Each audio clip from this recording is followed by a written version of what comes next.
kaning putang inang di gimada. Ang pagkaon, bugas.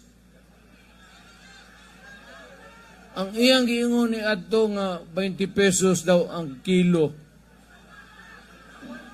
May gisaad sa buang. Karon wala na. Unya walay solusyon nga naa makita nato. Munay problema.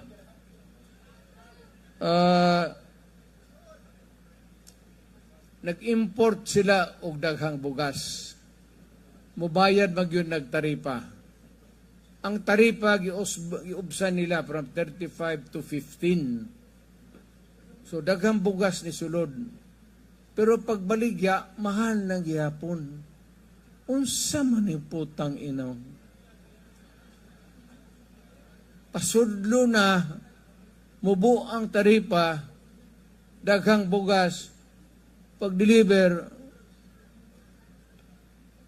mahal man lang gihapon. Mo ba pod gare?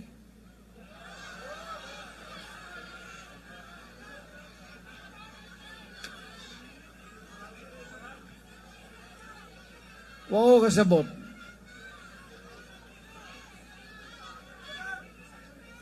Akong presidente nito, pag ingon ako kakang presyo ng inyong bugas, 35 o 25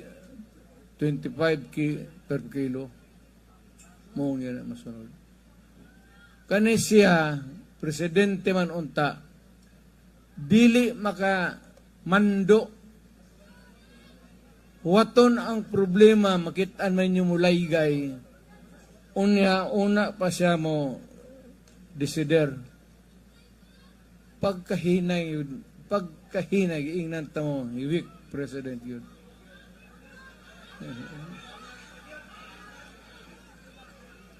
Ako di man ko manghambog, kinsa ba to, abi to si John,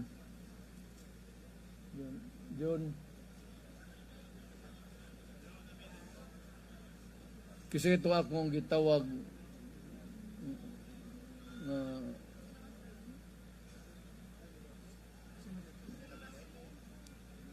pag-abot na ako sa Manila, bago kong presidente, na ay bugas nga ang presyo ba gaduwa na sa mahal o akong gisugo ni si John nako tawga ang pinaka dakong negosyante sa bugas dire sa Manila. Yung opisyal sa NFA ayaw na kanang negosyante nga pinakadato nga rin nagnegosyo bugas. Chinese. Way binuang.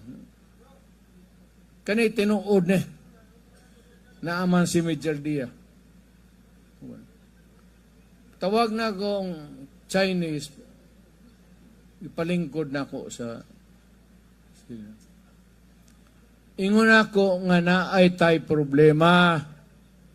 Ang bugas nga rin gabalintong ang presyo.